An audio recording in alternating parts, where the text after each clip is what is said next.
Hey y'all, welcome or welcome back to my channel.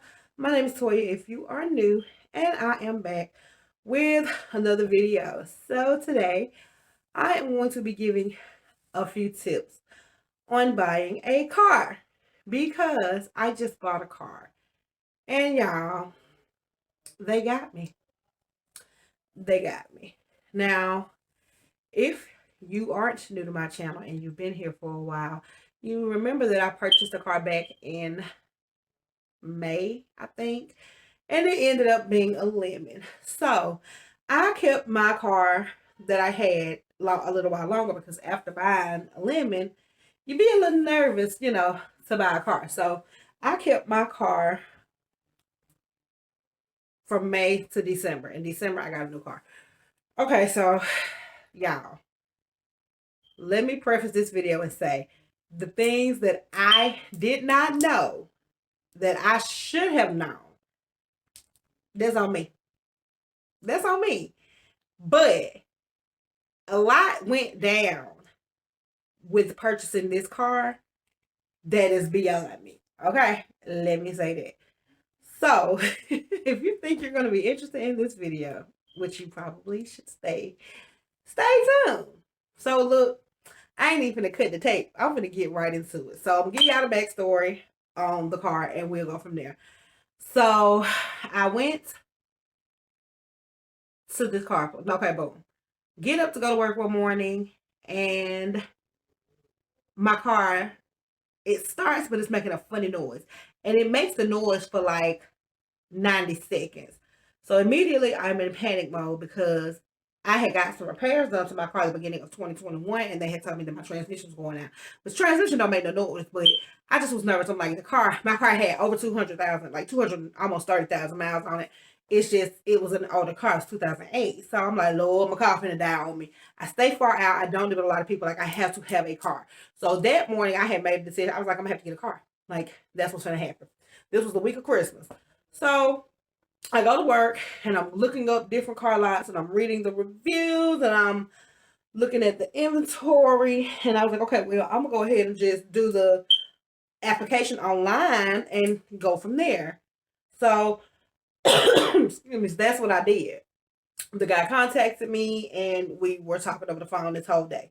So he called me back later that evening and was like, I got you straight. Have you looked at our inventory? Do you know what you want? Now, this particular car, I kind of glanced at the inventory, but keep in mind, I'm at work this whole time. So I was like, I can't remember if I looked or not. But so he was like, when can you come in? I was like, well, I'll come in tomorrow on my lunch break. So he was like, well, tonight when you get off, look and see what we got. So I did just that. I saw a couple of cars that I liked, whatever. Fast forward to the next day.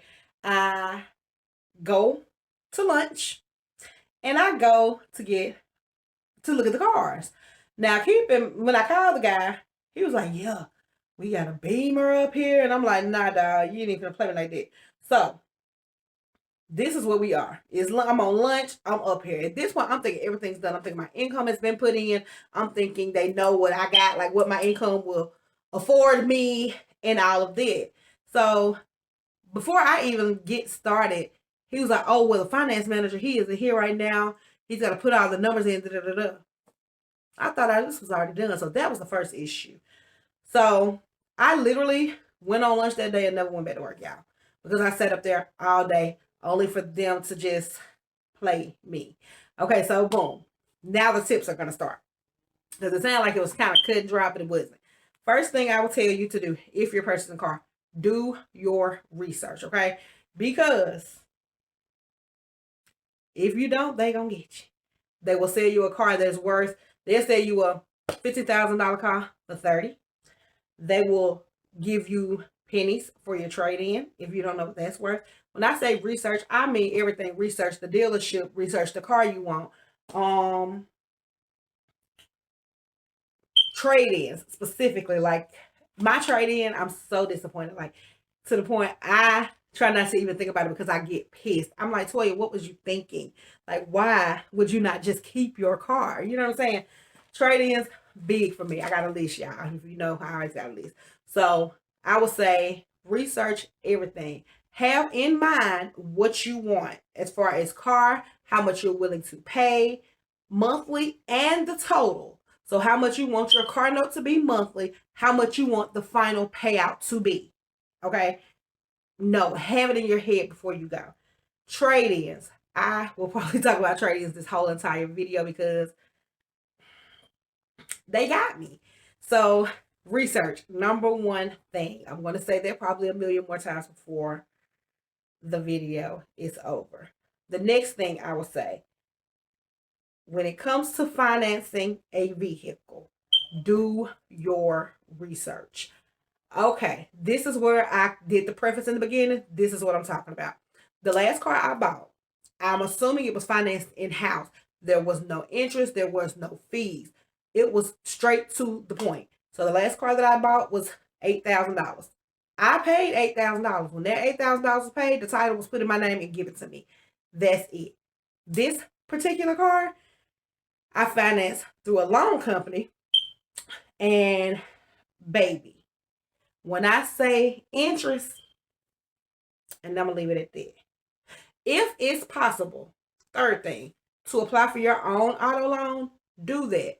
Whether it's through your bank or whoever. Now I will say, and I wrote this down, I follow a credit group on Facebook, and somebody said that they had financed, they had did a loan, like an auto loan on their own, and took it to the car dealership, and the car dealership still ran a credit and stuff. So I don't really know how that plays out, but if you can finance and have your stuff yourself, I would just highly recommend to do that. If you're going to finance in-house, make sure, I want you to make sure these people are communicating with you. These people ran my credit with 4 different loan people. They told me to. The next day I checked my credit, there were 4 new inquiries on there from the previous day. 4.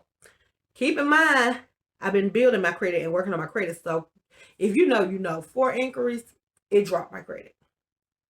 Okay. So please make sure they are communicating with you. Make sure you know what you're signing. Make sure you know what you're doing. And like I said in the beginning, I take it. That's my fault because I just assumed whatever it was. I assumed, knowing whole time that a car salesman is just that, a car salesman. He gonna be just that. So, communication from beginning to end is very important. If you don't know about financing, credit, how much a car will be, trade-ins, how much you should be paying, take somebody with you. If you don't know about cars, like mechanical wise, take somebody with you. That was another big downfall for me. I don't know much about cars other than get the oil change, keep the tire change, things of that nature. Like, I know basic stuff about cars. So, and I didn't have anybody to take with me. So now that I have this car, I'm constantly having to go get it check, which thankfully nothing major has been wrong with it so far. But it's just the fact that you shouldn't have to go through all that if it's a new car. It's a new car for me. So why I got to go through all that? Car salesmen are sneaky. They want the money, period. That's just a fact. So, yeah. If you are financing with them or if you did your own, always discuss interest. When I say I got the first bill, I guess, for my first car note in the mail, they never even mentioned the interest on the loan to me at the car lot. But why would they? You know what I'm saying? So when I got the first bill and it just broke down everything, how much I'm paying monthly, how many months I would be paying it, and I boom, boom, boom to the math. I'm like, this ain't the number they told me. So, and it was a way different number, might I add.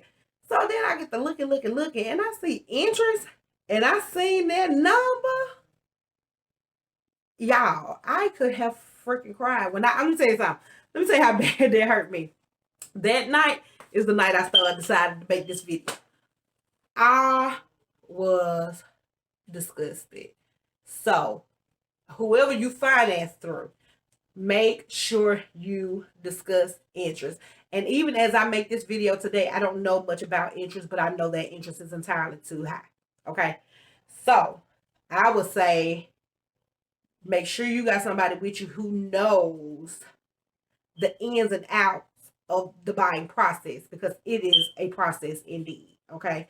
Um, make sure you, like I said, always have your price that you want to pay in your mind, your price for your monthly payments. That is a big thing, because you want to make sure that you're paying something that you can afford. You don't want to get no car that you can't afford. You know what I'm saying? Hold on. Got a little parched. So with the payment things, specifically your monthly, lowball it. If lowball the payments. So let's say you can afford to pay them $380 comfortably.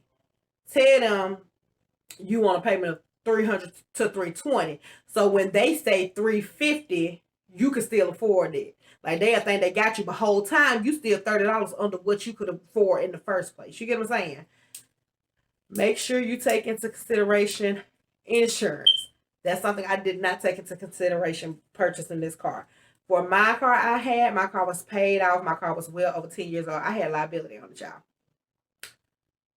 The insurance, I have full coverage now, obviously, because my car is a newer car and it's big. It's like, on a note, double what I'm used to paying. Double and then some. So now, not only have I taken on a car note, I've taken on a higher insurance bill as well. What else I got for y'all? Don't leave with something you don't love. Do not leave with something you don't love. I did it. Like, I like my car. I don't love it. Only thing that I love about the car is that it's black. Everything's black. I love the fact. It's a newer car. My car was a 2008. This car is a 2016. The mileage is it's like half of what I had before. So I like that, but I don't love it. Like, when I got my other car, my Scion, I loved it. Do not leave a car with something you don't love. They will try to put you in this, put you in that. Don't let them put you in nothing. If it's not something that you want, don't do it, because you will regret it. And the last thing you want to do is be like me and have a car that you're not even able to enjoy because there's so many other things around that. You know what I'm saying? If that makes sense. So don't let them put you in nothing. Don't get nothing that you don't love. That's why I say, have you an idea of what you want. I had no idea of what I wanted. And it's so crazy. Like, the more I thought about it, I always said I wanted like a Jeep Wrangler. I think the ones that the doors come off of. I got a Jeep Compass. I never wanted like a normal Jeep. I wanted to take the doors off for whatever reason, because I'm not an outdoor girl. But hey, whatever. And yeah, I mean, it's a nice car. Don't get me wrong, but I don't love it. I don't know if I wanted a car that bad that I just settled in a sense. But don't do that. Don't do that, because now I'm paying 2 new bills basically. Yeah. Very large bills at that, for something that I don't love. And the more I'm sitting here thinking, I don't think they had anything on the lot that I loved in the first place, because I didn't have an idea of what I wanted. But at the same time, it kind of works differently, because when I went and got Chloe, my Scion, I had no idea what I wanted. I went, I saw the car, I loved it. I think I love Chloe so much because she just was different. I didn't see too many people with a Scion. So, yeah. Research, okay? Number one thing, do your research. Research what you want. Research how much the car is worth. I don't think I said that. Research how much the car is worth itself. So once you find a car that you like, research it. Kelley Blue Book value. Get the Kelley Blue Book value. See how much the car is worth. See what they're selling it for. Compare. It may be over, but how much? What is an acceptable amount to be over on? You know what I'm saying? You have to know all these things. The more I'm sitting here talking, I don't even think I know. It makes sense. Like, when you really sit down and think about it. I will not ever wish for my worst enemy to be in the position I am now with the car. But it is what it is. I'm going to drive it. Possibly till the wheels fall off for what it's costing me, but yep. So we're researching. We're standing firm on our totals. our payments, monthly and total overall cost of the car. We are definitely researching our financing. Communication is always going to be the key. Um, Discuss your interest for sure. Lowball your monthly payments. That way that you can still be comfortable. Um, I wasn't gonna be comfortable no way. I ain't paid a car note in 2 years, so that's neither here nor there. My car was paid for, and I done went back like a crazy. So yeah. If you know somebody, a mechanic, take them with you. Let them check the car. This is, of course, if you're buying a used car. I don't know. Might be if you getting a new car too. Because I ran into a lady who said she had a 2020 Nissan and the light kept coming on. Some lights kept coming on us. So if you know somebody in general, take them with you. Mechanics can catch things sometimes instantly just by driving a car. So if you know a mechanic, take them with you. If you're young, take your parents. If you're old, take your parents. Listen, don't let them get you, y'all. That's all I say. Don't let them get you, cause they got your girl. But I feel like once I let go of all the other, cause the car is a beautiful car. Y'all saw her. She's beautiful, honey. That black on black on black. Like it's one thing that's wrong with the car. I took it again today and got it checked. And I feel like once that gets fixed, I'm gonna be able to just make the best out of the situation because at this point I have no choice because I don't have my other car to fall back on. So anyway, I just want to give y'all a few little tips, some things you need to know when you are purchasing a car, new to you but used car. So in general, a used car. So if you enjoyed this video, give it a thumbs up. Don't forget to like, comment, and subscribe. And I will see y'all in the next video. Oh, can I start with this?